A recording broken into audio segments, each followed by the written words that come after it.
Hello and welcome to RIVE, Reflections in Veterinary Education. I'm going to basically turn it over right now to Catherine, who is going to tell us what we're talking about this time. Hi, well, I am lucky enough to have a topic. Yay. And we have a long list of topics, but one that I've been kind of chomping at the bit to talk about is this idea of species-specific licensure, which I think a lot of people may not be familiar with that. I've chosen to call it that. A lot of people have talked about limited licensure in veterinary medicine for a while, but I prefer to think of it as species-specific licensure. And it's been interesting because I have been in contact with a couple of friends recently, one of whom is in shelter medicine. And he's talked about how he's had a lot of students, fourth year students, and also new graduates rotate through his shelter facility and the lack of confidence they have in surgery in particular. So he feels like he has to help them out and sort of handhold them, even the new graduates, through what should be considered as I don't like using the term routine when we talk about surgery, but it should be a routine procedure in terms of the skill set and technical ability to get through a surgery like that. And so to me, I think that sort of helped me solidify this idea that species-specific licensure might be a really good thing. And I already kind of thought that, because if you think about the fact that we're required as veterinarians to know the anatomy, histology, physiology, pharmacology, et cetera, of 7 different species, which are quite variable in size and anatomy and physiology and all those things, in addition to sort of those non-clinical skills. So practice management, professional skills, communication skills, all of those things. And we only have 4 years to do that. And our people are supposed to be ready to practice the day they walk in. It is a gargantuan task at best. And I don't think we're failing, but I don't think we're doing as well as we could be. And so one way to manage that, in my mind, is to do species-specific licensure. And that means, much like somebody who's going into K-12 teaching, you have the opportunity to demonstrate that you have this sort of ability and knowledge and skill set to practice on whatever species you choose, whether you choose to specialize, or if you want to do mixed animal, then you have to take different tests. But at least it gives you an opportunity to demonstrate that you have sort of that knowledge base and potentially specialize as a veterinary student, so that you're not trying to take in all of this information in a way that's just overwhelming. And so that's kind of where my head goes. The argument, and I'm sure some of you will bring this up, or both of you will bring this up, is, well, we've always done it this way, which I hate. But also, we often expose students to things through our curriculum that they have never been exposed to before, and they suddenly discover that they love it. And how might going this direction cause that to kind of go out the window? So that's sort of just laying the groundwork for what I hope will be a good discussion. I sort of suspect that my colleagues here pretty much agree with me, so maybe it will be less of a discussion, but I'm hoping that we can come up with things to talk about. So Do there you you want to do you want to define it a little more explicitly, both for our audience and so that we know exactly what we're talking about? Yeah, so what I'm saying is basically, for anybody who's familiar with the GRE, they have the sort of general GRE exam, and then they also have sort of these content specific exams, so like biology or chemistry or something like that, or physics. And in K-12 teacher licensure, it's the same. You have sort of this general teaching education knowledge exam. And then you also have a section where if you want to go into grades 4 through 8 science, then you have to take a science specific content exam and pass that. If you want to teach mathematics, you do that. And so that's kind of what I'm thinking of as well, is that a student comes through, they say, I want to work on horses. And so they get the vast majority of the training, their not specialty training, but more focused training on equine medicine, surgery skills, that kind of thing, in sort of the latter half of their veterinary curriculum. And in the front half, they're still getting all of that general foundational knowledge that you need, nutrition, anatomy, physiology, because there are obviously things that sort of span all species. And then when they go to take their exam for their licensure, excuse me, they would take sort of a general portion of the exam, which is very similar to what the NAVLE is now, but it wouldn't cover all of the species. It would be more general nutrition, physiology concepts. And then they would take the equine portion to demonstrate that they have the knowledge and skills that are unique to being an equine practitioner, and pass that. Now, if they wanted to practice on more than one species, then they could take, the food animal exam as well, or the I don't know, exotic exam or the small animal dog and cat exam. So that's kind of how I'm thinking about it. I'm sure there are plenty of other ways you could approach it.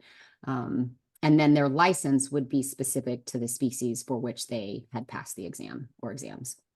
So the DVM degree would be the same as it is now, right? Like, yes, that's unchanged. It's the licensure that each state issues, essentially. right. And then the addition to that is that for people who have gone out to practice, say, and I've seen this happen several times in my career. They went into equine practice. They did equine practice for 5, 6, 10 years. They decided, my body can't handle this, whatever. I want to make more money.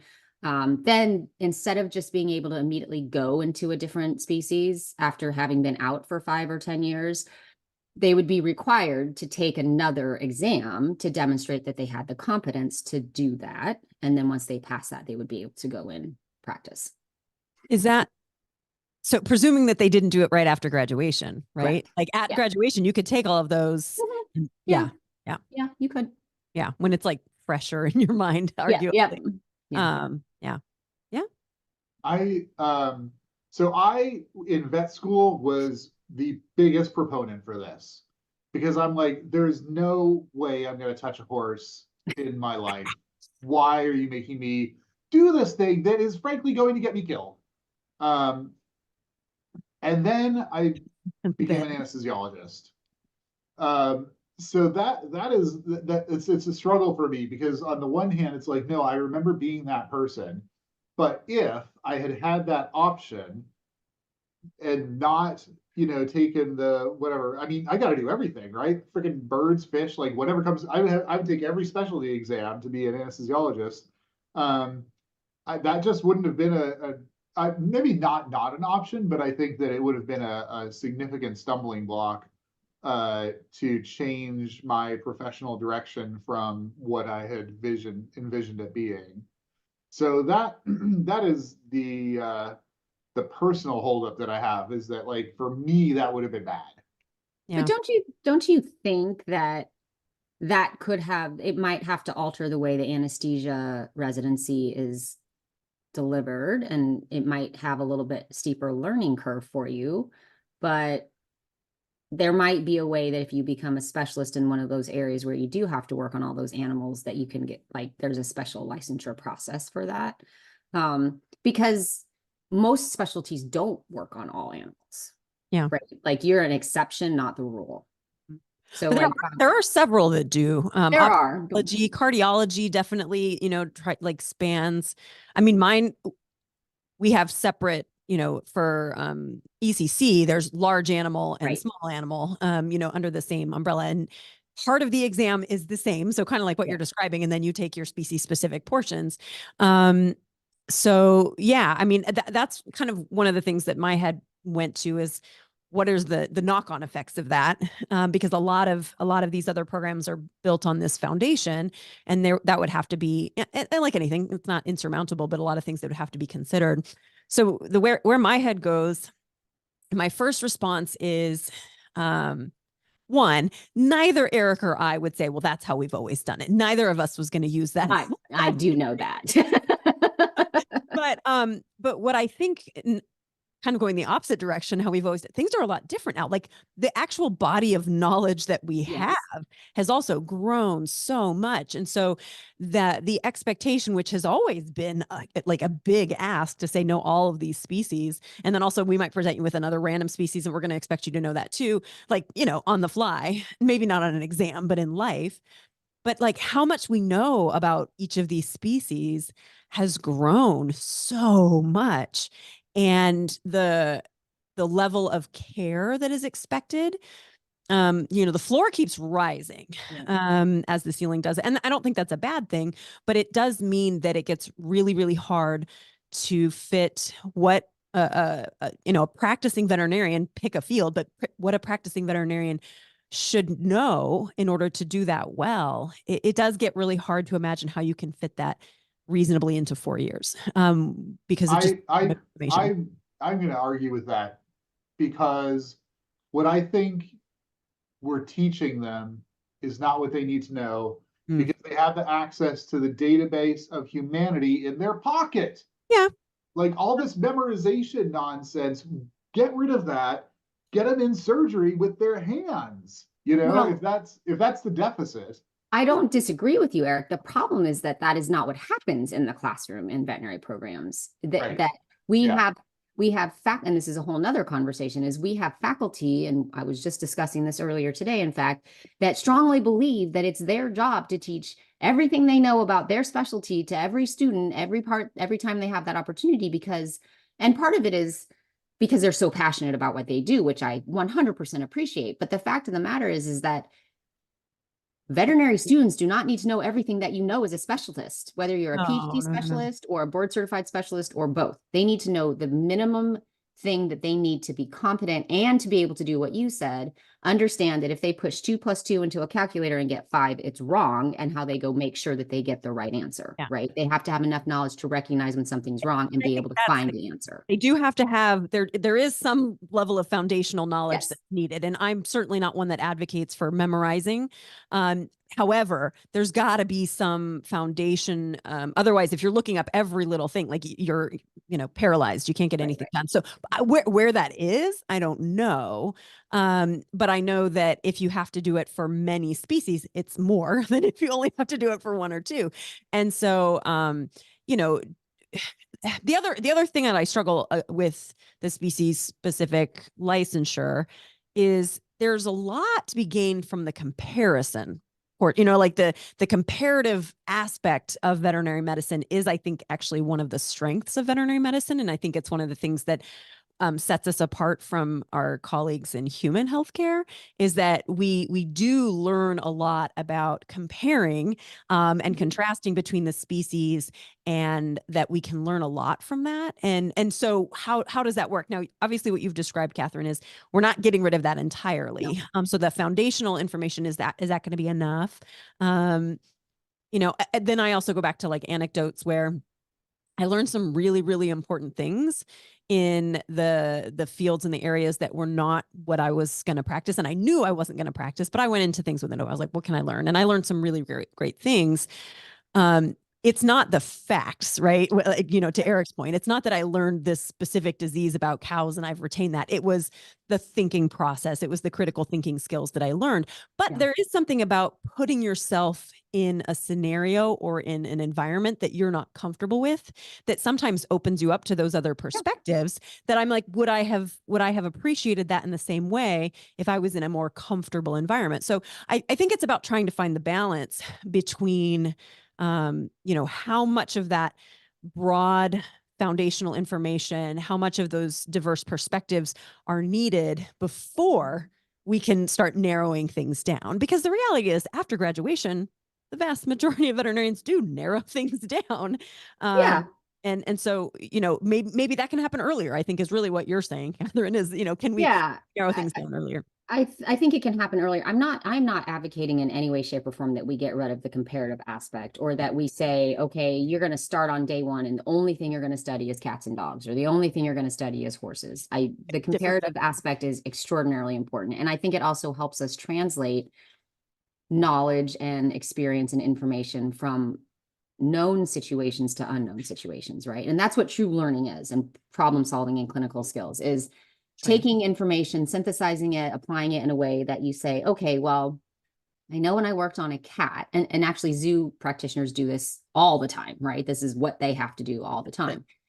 I worked on this in a cat that was 10 pounds. I'm now working on a cat that's 150 pounds or 400 pounds, and they're similar enough that I can do X, right? Or even I'm working on a hippopotamus, which I know actually is much more related to a horse than it is to, a cow. So I can maybe use some of the same principles. Like, I'm not advocating that we get rid of that comparative part, but what I think I am saying, and maybe it's not that we need to go to species specific licensure. Maybe that's the wrong thing. Maybe it's that we just need to look at the way veterinary education is being delivered, and we need to just do it differently, right?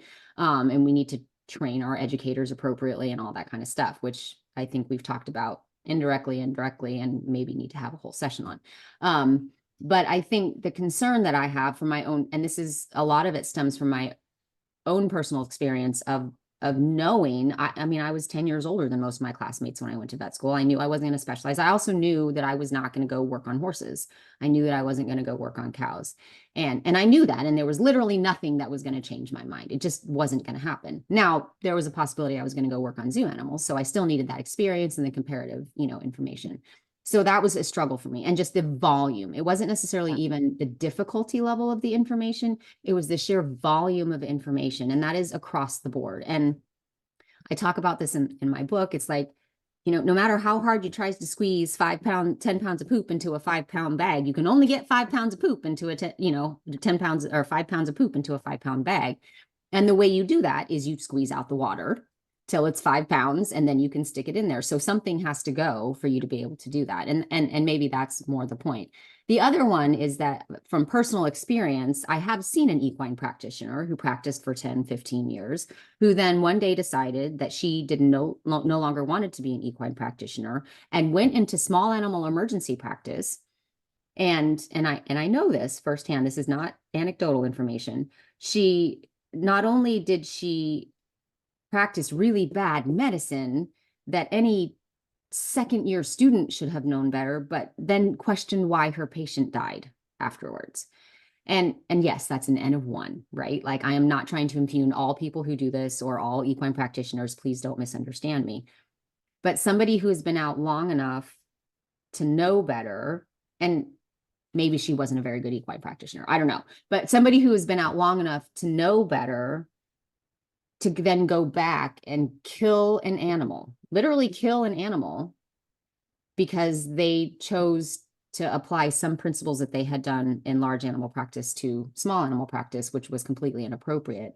It sticks in my craw, right? Yeah. Like, it sticks in my craw. Yep. So I think that's where that Oh, really. I've definitely had cases over the years that I've seen in, you're practicing in areas that are either, more suburban or even rural or near rural areas. And you'll get cases that come in where, yeah, my equine vet, did this, or, I went out to the farm and had them do these things. And I'm like, oh, those aren't things we do for dogs or cats, So it happens even if you haven't changed careers. Right. And some of that is, vets get asked to do things that are outside of our comfort zone all the time. And for all sorts of reasons, we might do that. And I'm okay with that in general, as long as, the risks are discussed and people know, like, hey, you could also go to a small animal vet. But I'm not opposed to species specific licensure. Like, that would have been totally fine for me. It would have made the NAVLE way easier for me. I would have been able to focus a lot more in some of those areas. And it probably would have had no impact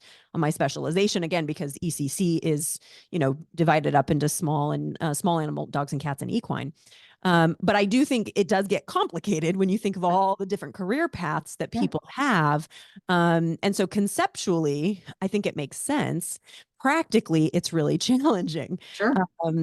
And again, I like the idea of narrowing focus. Here's the other alternative, though, is we flip a little bit more toward the human healthcare model. And guess what? Yeah. 4 years after graduation, you do not get to go just practice on your own.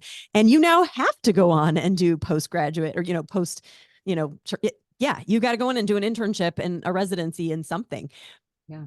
That is the direction that I was actually going to bring that very solution up if you hadn't, Bobby. And again, anecdotal, but I worked ER in Atlanta, and most of the people there had done an internship, and then we had a new grad. It was like, oh, there is a difference here. Even the ones who just came right out of 1 year of internship versus the new grad was really striking. And at that point, I'm like, oh my God, we all need to be doing internships. Like, this is insane. But to play devil's advocate, those interns on the first day when they were new grads were probably exactly the same way as those new grads. Absolutely were. They Right? 100%. Yeah. So, I mean, after a year, that new grad, the question is that new grad at the same level as the intern? And that, no, I get what you're saying there. And my, again, anecdotal experience was absolutely, like, I had classmates that, graduated my year, and we would talk about cases, and I'm like, you don't know that? And it's like, no, because they have not treated 3 pyelonephritis cases because they're in general practice, so Yeah, it They very gave him much some depends on what oral you're doing. Clavobox and sent him home. I'm like, what are you doing? You Yeah. know? Yeah. Well, and I think we have to qualify, like, what kind of internship are we talking about and how much regulation is there? Because I think we all know that not all internships are created equal. One of the things I actually talked to students about was like, your first year is an internship. That's Yeah. what Yeah. it is. It's Yeah. just, do you want it to be formal and organized? And do you want to have, And get and paid so, well for it? yeah, yeah, or, yeah.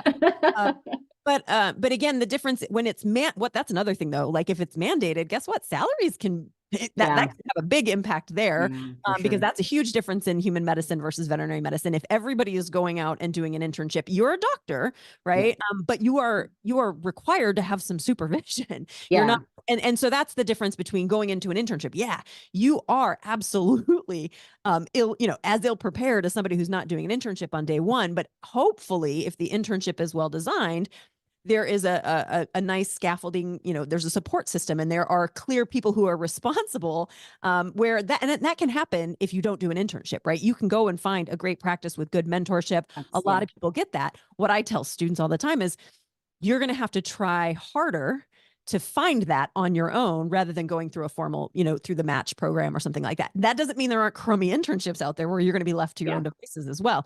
But again, the odds of that are probably a little less likely if you're going through this formal structured, because those get weeded out pretty early, or pretty quickly, because word gets around.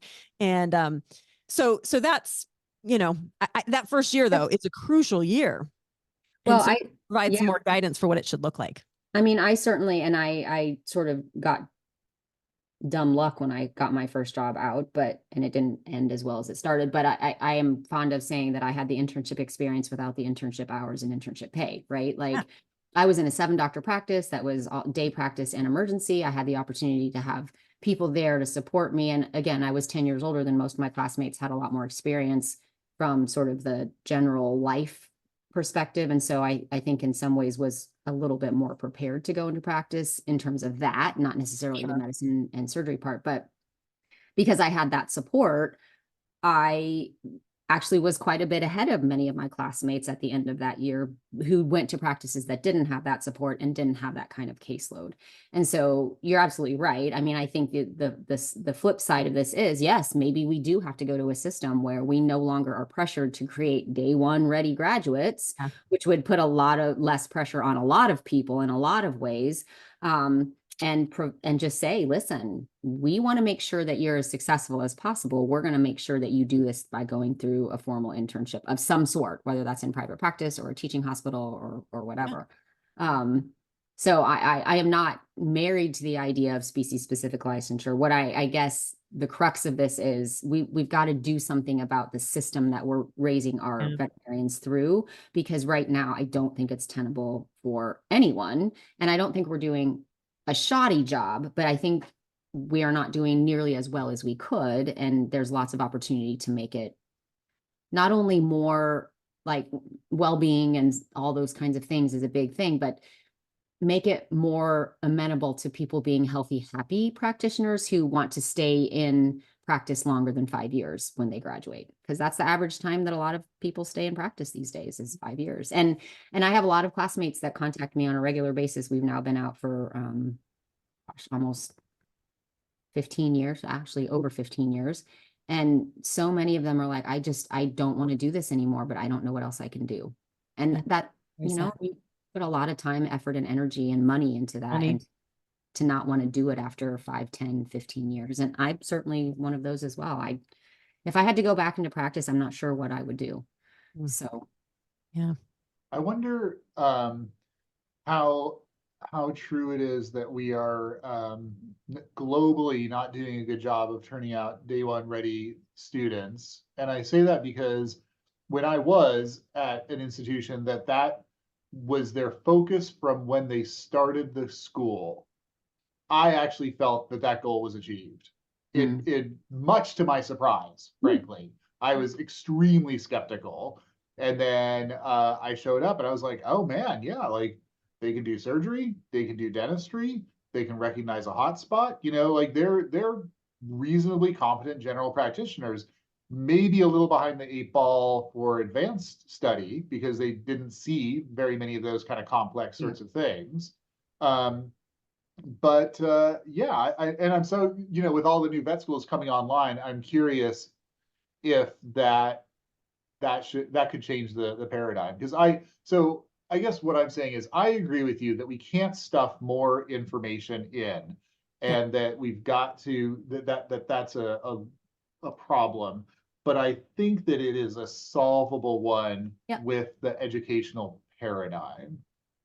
So Good. I am actually working on a paper that we're getting ready to submit probably to JVME in collaboration with a veterinarian who works at VCA and is sort of in charge of their new graduate mentorship program. And they do sort of a prescribed mentorship program for their new graduates. And we looked at, and they do surveys throughout that 6 months to a year that these graduates are in this mentorship program. And we took the data from that survey that she supplied us and we analyzed it. And it demonstrated very interestingly that the students who went to a VTH-based program had far less confidence and perceived self-competence in primary care skills than those who went to a distributive model. And conversely, those who went to a distributive model school had far less perceived competence and confidence in those emergency skills, right, which are more specialty type skills. And that over time in that mentorship program, the competence and confidence of those who went to the VTH trained model did improve in primary skills, but actually did not improve as much as those who went through the distributive model did in emergency skills. And What a so cool Kind study. of internships were they doing? Were they doing no, these are just day general one practice? going into general practice, either day or emergency practice. No, I mean like when they improved, like that was during their program, but during like, their program. is their program general practice or was it It's general practice with emergency It was both. Okay. element. Yeah, Okay. yeah. So they have emergency hospitals. So Got it. obviously a lot of Okay. students go out, graduate, they get into Yeah. emergency practice as well. Got it. So it's really interesting. So I think that speaks to your point, Eric, is that we are doing okay in some ways, but and in many ways, I think our graduates probably actually do have the skills in a lot of those, but they don't perceive that they have those skills. And so that's maybe where mentorship or an internship would come more into play, is supporting them in confidence area. But then on the flip side of that, my friend who's in shelter medicine is saying, I have to help them through spays right now. And that is not something I know. I mean, I graduated 15-ish years ago, and I graduated from a program that had a very strong surgical, program. I I was not overly confident, but I was pretty confident about my surgical skills when I graduated. So a spay to me was fairly old hat because I had done enough of them and felt confident, to the point where when a pyometra came in, I felt confident that I could do that. I wanted somebody there the first time I did it, but I could do it on my own because to me, Yeah. it was just a fancy spay. Yeah. Yeah. That I think is an interesting thing too. So a couple things I want to circle back to when you were sharing your personal experience, Catherine, and you were talking about you lucked into your first job and having good mentorship. But I wonder, I don't know that we know. I wonder how much of it is because you had more life experience that you kind of demanded mentorship, right? Like you were like you're seeking it out, or because you knew how to take advantage of it. Because I know a lot of students that go out and they might be in 5 to 7 doctor practices and don't necessarily feel mentored. Like you didn't have a structured mentor program. No, but Uh, I'm also, as you both know, not afraid to ask for help. right. And so how much of that was because Yeah. of you? It wasn't necessarily that you lucked into a great opportunity, is that you said, I'm going to get these opportunities. I don't know. That's a question. Very possible. The other thing I think about is, the big barriers to wanting to go on, to do an internship. The big ones are, as you've already kind of alluded to, the lifestyle, the time, the amount of time you're putting in, and then the amount of money you're making. But again, in human medicine, those are not, yes, you're not making as much, in your first year out, but you are not making as little as a veterinary intern as you are making, a living wage. Yeah. And how much could that change the system? Which I think would be kind of a cool thing. Yeah. If, because it would have to be, right? Like it would have to be, we you have to do this. You have to get paid to do this. And then also, this is a great opportunity, for the things that we're saying. Surgery is one of the things that I think most. It's hard to feel confident in surgery, right? It's a scary thing, as it should be. Like, we should have some respect for it. But I don't see any scenario where routinely in 4 years you can get the foundational information needed, and then get students 1,000 hours of surgery to where they're like, okay, yeah, you're ready for that. But if you have, training afterwards, internship, and again, it doesn't have to be a surgery residency, but depending on what you're going to go into, even if it's general practice, guess what? You're going to be doing a lot of surgery, but with mentorship. But you're also a qualified doctor, so you can be in there doing these things.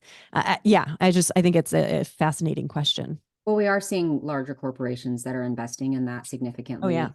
There's one corporation out there, for example, that's created, it's not an internship, but it is sort of a semi-internship. It's a dirty word. You can't call it an internship. I know, for people who want to go straight into practice, they basically, for a year, they sign a contract for $70,000. They don't see patients on their own. They don't take care of patients on their own, but it's done, with a mentor and a team of mentors, and they sort of learn over that year, and they don't have to worry about production. They don't have to worry about any of that. And then after that year, they go on a pro-sal, and they're much more confident and competent. So those are really common now. We're small, like single location. I talk to students all the time, and it's almost like the industry is like, this is kind of what we have to do. Yeah. It's almost naturally happening, but. Which also speaks to the fact that what are VTH hospitals going to do when people decide, I don't want to work 80 to 100 hours a week for $30,000 a year, when I can go work 40 to 50 hours a week for $70,000 a year and get similar, if not better, experience in a lot of ways, because at least they have a normal life. So currently in a dip when it comes to how many intern applications we get. Like it's down lower than it's been in many years. So it's happening. It's already happening. Yeah. So yeah, I mean, I appreciate those perspectives, and I, as somebody who did not go through an internship and residency because I had a different sort of life situation and was not interested in all of those things. I think that really helps me too, because I still think that there's a place for species specific licensure, or a reestablishment of your ability to competently practice in some way, shape, or form. Maybe it doesn't have to be an exam. Maybe it just has to be, you have to go shadow somebody for 3 months and you have to check off skills lift, verify that you're still skilled or something. But I guess maybe that should be happening no matter what, whether you want to change. Like overall, something big needs to change, or it's just going to continue to be overwhelming, I think. Because even if you stick with the same species, if you're not making any effort to keep up and to challenge yourself and learn, new information and ensure that your, decision-making skills are like, guess what? We probably all could use some. And that's actually, it's a funny thing, because the American Board of Veterinary Specialties has put out guidance in the past decade that like, hey, that like thing where you get boarded and you're good forever and nobody double checks. Yeah, we're not doing that anymore. And so I don't know about you, Eric, for anesthesia, but for ECC, I got grandfathered in. So I was going to say, I'm grandfathered in and the American, but I have to recertify with the European college every 10 years. And so like, I don't remember what year it switched over. It was after I got boarded, but it's probably 7 or 8 years ago that, we had to change. It wasn't mandated, but it was like, it will be if you don't do this. And so, every 10 years you have to sort of re-credential, and there's different ways that can be done. And again, it doesn't have to be an exam. But there does need to be like, what are you doing to keep up? And maybe that needs to happen for GPs. Sure. And that could be a kind of a blending of what you're describing is, initially you take your NAVLE and it's across, all species, kind of like you're saying.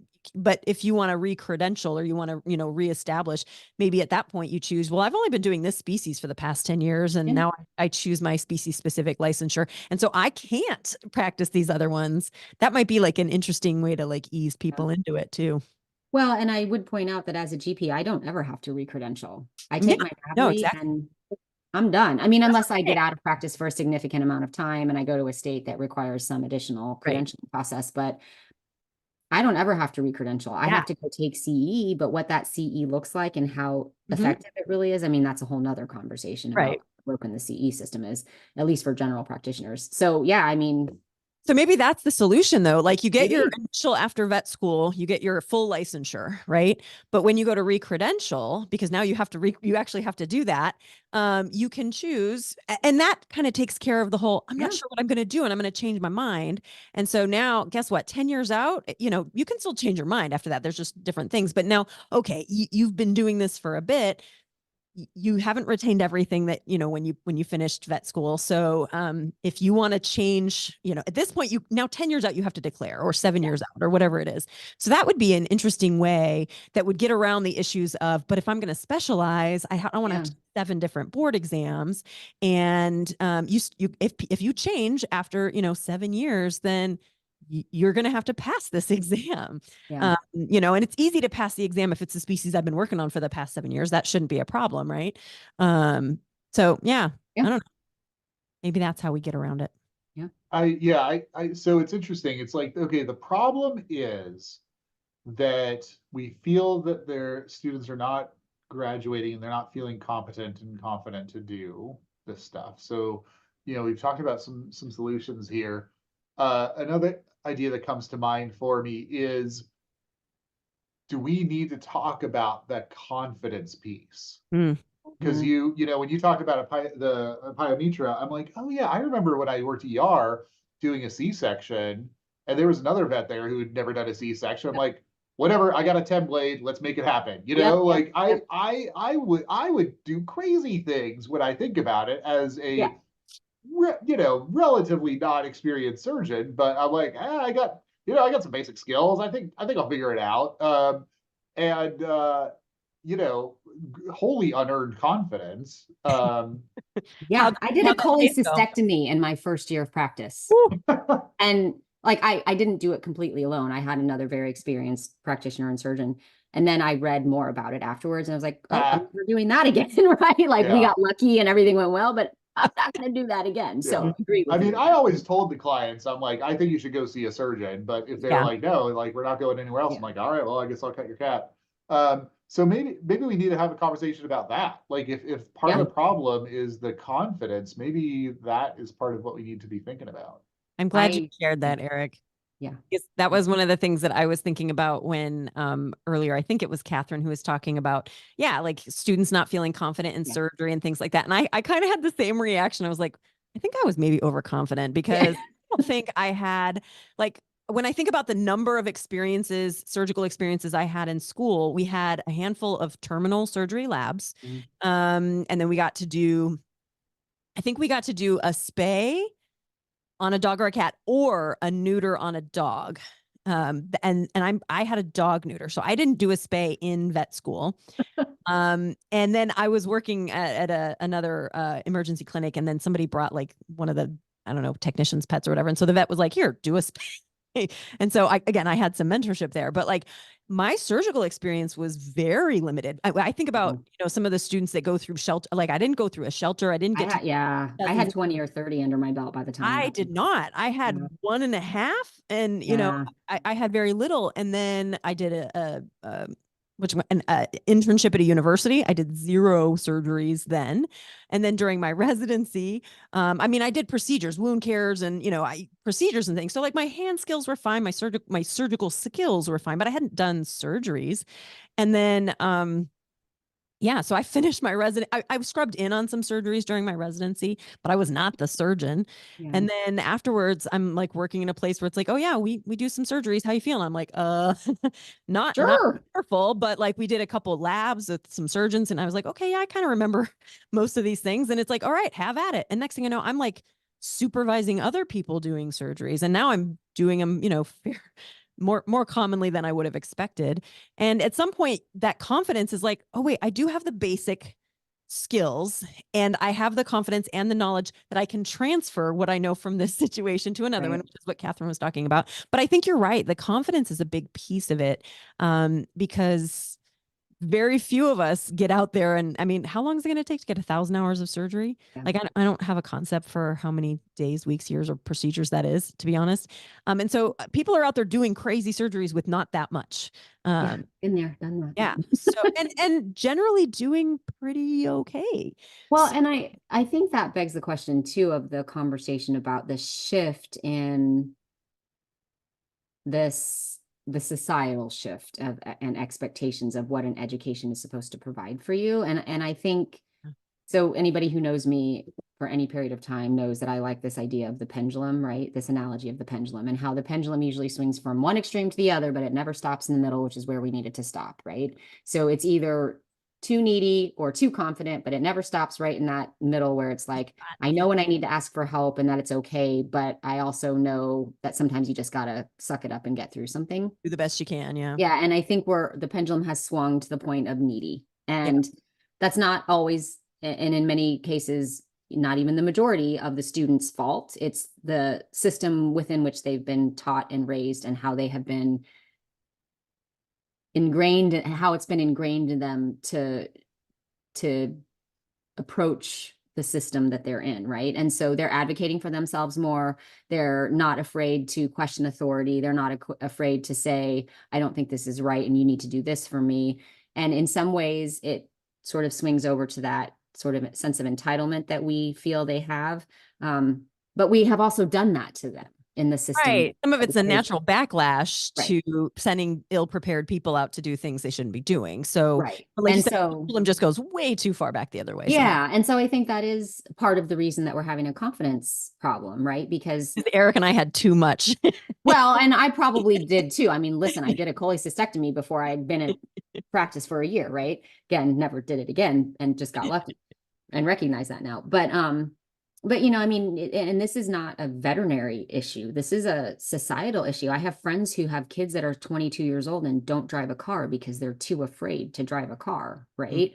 Like that don't want to live in an apartment by themselves because they're too afraid to live in an apartment by themselves. And I at some level get that. I was just having this conversation the other day. It's like, you know, kids these days, school-age children are more likely to die by gunshot than they are by a car accident. I mean, that is terrifying. That's not the world we grew up in. Like I was practicing for tornado drills and ducking under my, you know, my desk, not worried about an active shooter coming in to kill people. So I think that we have in many ways sort of created our own monster, but it has definitely fed into this idea that they, for some reason, they're smart, they're capable, they're just as resilient in many ways. They just have been taught to be more cautious about things. Yeah, interesting. I don't know. Yeah, I agree. I think it's probably a broader problem. And you know, I think of I do weekly evals with the students. I sit down and talk to them about how the week has gone and whatnot. And you know, most of the time they're doing good, and I tell them that. And like sometimes they get like choked up, like they're like gonna cry because like no one's told them they did a good job, Yeah. you know. And it's like, man, that's a bummer. Because no one told them anything. Yeah, exactly, right. Yeah. Well, and that's also a difference in the expectation of feedback, right? So these generations that are coming now, they want feedback, they crave feedback. And contrary to popular belief, it's not that they want good feedback all the time. They want something because the natural thing for people who don't get feedback is to assume that something is not good, right?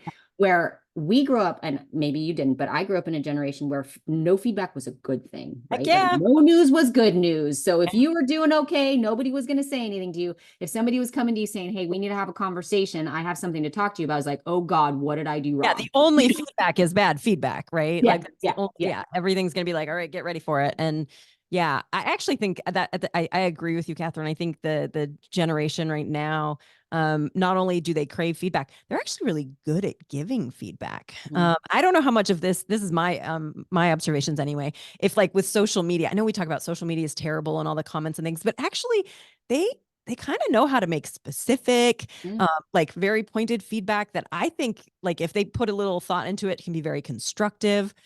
I do these assignments in my course called Spot the Mistakes. At the end of every lecture, I give them a clinical scenario, and it's like I always say just Dr. Connor is always the thing, the person does it. Dr. Connor did this, Dr. Connor did that, and say what went well. Like tell me how you think it went. What are the things that you agree with? What are the things you don't? And like it's really funny how many of them are like, well, I think Dr. Connor did a really nice job about this, that, and the other thing. And they almost want to, not necessarily a sandwich, but they are really good. Like I agree with this, even when sometimes it's like Dr. Connor was an idiot that time. Like, it was but they're like, let me find something good to point out. And they're very specific. And they're like, here's where, but even when they're saying this was wrong, here's where I would disagree, or here's why I would do something differently. I'm just so impressed because it's made up. Like the scenario is clearly made up, right? So I'm always impressed, even when it's not give feedback, but it's like, just describe what happened. I think they're really actually not naturally, but like they've grown up with this is we know what bad feedback looks like. We know what trolling is. And we know the opposite. And I think that they're actually pretty good with it. Yeah. So I wonder, so if the problem is confidence, is it true that more practice makes them more confident, right? Like, is this a thing that could be solved? And I guess, like Catherine, you were saying the study that you did where the different students with a different educational experience and their perceived confidence. So I guess that there's that evidence, which is interesting. So I mean, again, I guess I get back to, okay, so if we need to cram less stuff into their brain because there's too much stuff, and we got to get them more confidence because they need, with more iterations. So we just need to revise how we're using the 4 years or add a fifth year in an internship, Yeah. Yeah. I don't Yeah. know if it's necessarily true that just more opportunities is going to give them more confidence. No, that's true. Like more well crafted Quality, yeah, Yeah, opportunities. good quality. quality. And again, with that feedback's a crucial piece of Yeah. it because again, they're not necessarily going to assume, okay, nobody told me it was wrong, so it's right. And there's evidence for that, right? In the absence of feedback like that, that's not a good way to learn. And so getting both the reinforcing, like, yes, that was really good, keep doing that. Here's how this could be better. That coaching is crucial for learning growth and confidence Well, because and you yeah, have something to compare to. I know how I'm doing because someone's told me. yeah, I think feedback is crucial, but I think opportunities to experience stressful Mm. things that don't go your way is also really important. So I'm thinking about an email that I got today. For example, our second year students started their live animal surgery labs today or this week, and one went not great. Mm. Somehow the spleen was nicked on a spay and the dog bled out quite a bit and ended up is in your ECC or your ICU and had to have a blood transfusion and all those things. And it's a client-owned dog and they had to have the, conversation Yep. with the client. Unfortunately, the client, but those situations, as jarring as they probably were for that group of surgery students, will be really impactful for them as they move forward because everything didn't go right. And they saw how experienced clinicians came together, managed the situation, talked to the client, and they were lucky they had a good client that understood. But they can now, moving forward, appreciate that sometimes things don't go right and you can still be okay. Mhm. And we don't offer those opportunities often enough either, I think. I mean, I think back even to my days in veterinary school, and I never learned how to have hard conversations with clients. And I never learned how to deliver bad news in a way that was appropriate or saw, like I was never in the room for that, or I never had the experience to do that. And so I was a really good technician and I had really good patient care skills when I graduated vet school. I wasn't exactly great at doctoring. And Yep. I think, that's where that maybe that fifth year as an internship comes in, or those really specific guided opportunities where you do 18 months or 2 years of clinical experience Yep. that gives you those high quality sort of mentored experiences that show you the whole range of things that are going to Yeah. happen in No, practice. either you need to adjust what happens in the 4 years because I think what happens a lot of places, I've witnessed this at many places where students get sort of protected from those hard Yeah. situations because you're not quite ready for this, which I think is ridiculous and bogus. And if we're saying you need to be day one ready, you Yeah. absolutely have to. Like I've been at multiple universities and services are like, oh yeah, students don't talk to clients about money. And I'm like, what? Yeah, You exactly. understand that the day after graduation, they have to, and this is their opportunity to do it with support and backup. So absolutely, they're going to get there. They're going to talk to them about euthanasia. They're going to talk to them about, hey, plan A is not option. What's plan B? What are you going to do? Like those things happen, but there are places, it's a rule. No, you don't talk to these clients about this because students aren't allowed.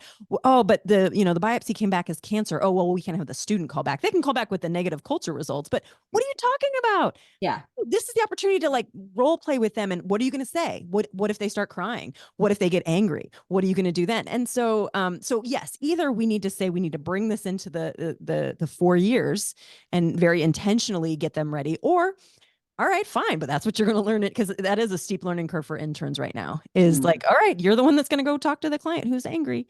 And because I don't protect, and I mean, not that I don't protect them, but like, I'm like, everybody get out there and I'm not here to make you comfortable. Right. I'm here to make sure you're not pushed too far out of your comfort zone, right? Like if you get to the point where you're shutting down, you're overwhelmed, let me know. But I want you to get uncomfortable, because that's where the learning is going to happen. And so you try first, and if everything goes to heck, then let me know. And so they know they have that safety net, but I'm going to push you out of the nest, baby bird. Yeah.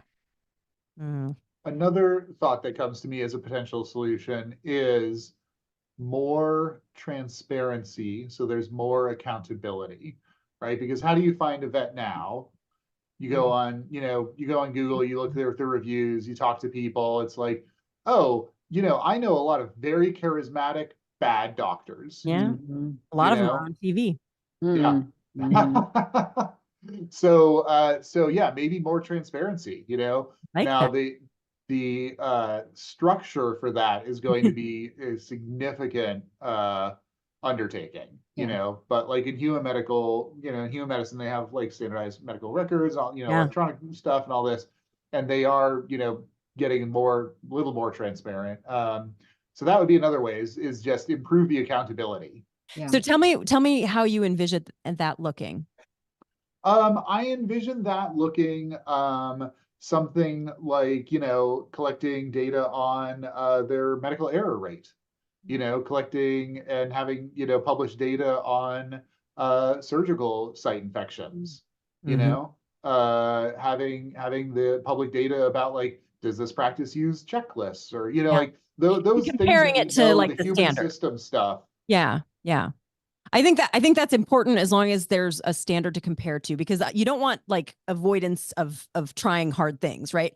Nobody, I remember like there's a Scrubs episode where it was like later seasons, and JD is trying to date a urologist, and she's like a surgeon. Like it's TV, so they have 100 roles.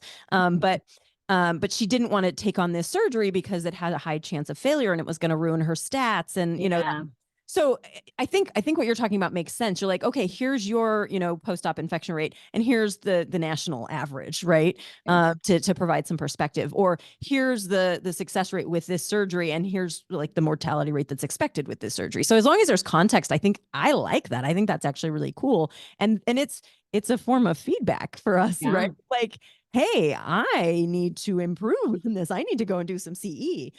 Because I'm not keeping up with where I should be for some reason. So I think that's a type of feedback that would be good for practitioners as well. Yeah. And I think on the feedback note, on the opposite end of that, it's also one of those things where it helps you understand that you're not alone, right? Yeah. Like nobody's perfect. Yeah. Nobody has a 0% postoperative infection rate. Nobody has right after your first one, if it goes well. Right. And I think that's the thing, that so many of our students, and maybe many of us, suffer from this perfectionism ideal, this idea that if we don't want to do it unless we can do it perfectly. And we all know that medicine is imperfect. It's one of the most imperfect things out there, right? Yeah. And that goes back to that problem solving and making sure we're teaching them how to navigate and transfer. And then also goes to that resilience and that idea that you can't let one failure or perceived failure completely destroy you, or you will just never get anywhere. And I do think that we have grown a couple of generations of people who are a little bit more fragile in some ways than many of us who came that are older generations. And that's not to say it's necessarily a bad thing or that it's across everything, but I do think there is a level of fragility there that we have built in to these generations. It's hard because getting into vet school is not easy, and making Right. mistakes does not help you get into vet school, unfortunately.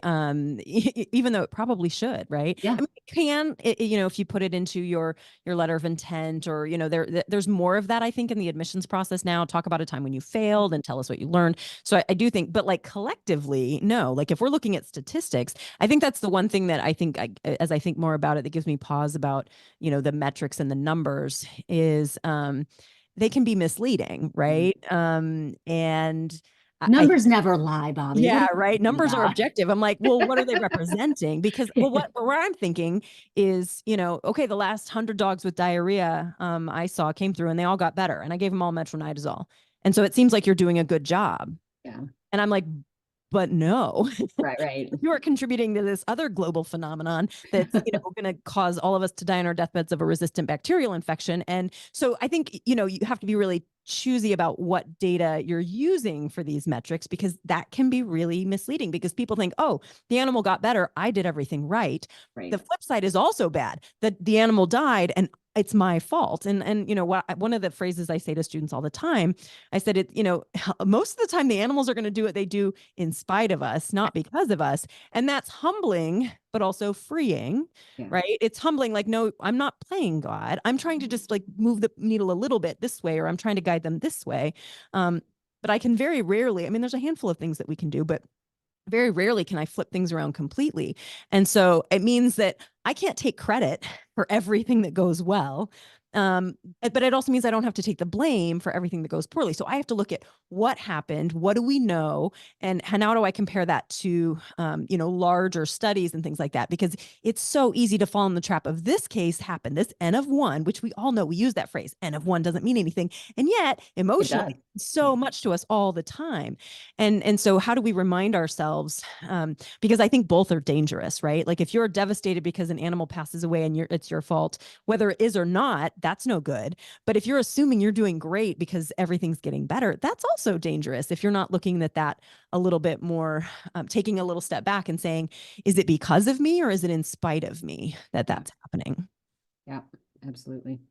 But maybe that's the sixth year. The I 10th don't know what we year. would do without you, Eric, because we would just go off all the time. And Eric's so good about bringing us back. Hey, remember that thing we're talking about? I That was, know he is. He's great. You always have to have one of those. yeah, Usually it's me, but then sometimes I get carried away. And if I know somebody else will do it, I'll just let him do it. it's So totally Eric on this And show. I'm not, I'm definitely not a fan of the, this is the way we've always done it. The biggest obstacle to this being implemented, were it to be decided, that the AVMA wants this thing to happen, is state to state Yeah. sure. licensing. Yeah. That you'd have to get 50 states and territories to all change That's their hilarious. laws.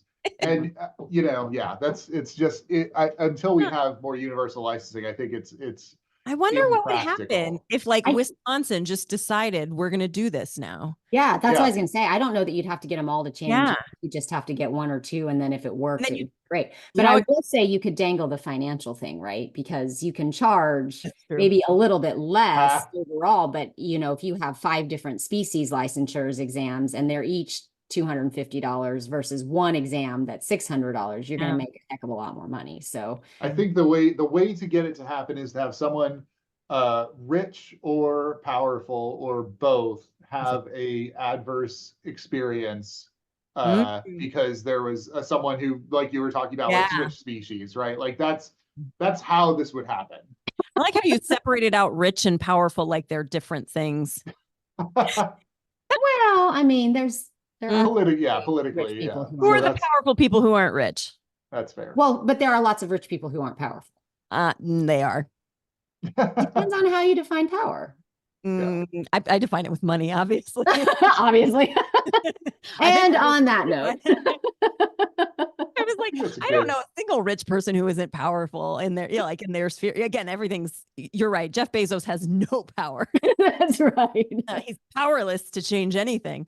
I'm a bit cynical on that, obviously. um, anyhow, yeah, it'll be interesting to see what happens. Have either of you heard any rumblings of anybody like who was rich or powerful talking about this kind of thing? Like this is a thing that somebody wants to try to make happen? I mostly just hear it's like, oh, we should do this or we should not do But that. when I win the lottery and become rich and then therefore Then powerful. then you will hear about it. All right. That seems like a better way to go than like, you know, a horrible, tragic story of somebody. I thought we were going to go found an awesome vet school, Catherine, when you won the lottery. I can do both. I was going to say, true. I mean, Okay. that How would point, that not make me powerful and rich at the same time? I mean, and in fact, there's you like hurt his feelings for a second. He thought that you got cut out of oh yeah, no. I mean, there's also like 21 new vet schools in the pipeline apparently, which is a whole nother conversation. So Yeah. maybe Bunkers. yeah. So all right. Well, we only have a couple of minutes left. So any last quick comments before we close the show for the evening? I think we've solved it. Yeah, I'm clear Excellent. on what the answers are. Yeah, I feel like we can pretty much solve all of the problems, the three of us. So. Yeah. And if you were listening and you don't know what the solutions are, you just have to listen again because it was clear as day. That's right. Well, it was fun as always talking to you both. We'll catch you next time. Thanks. Thanks.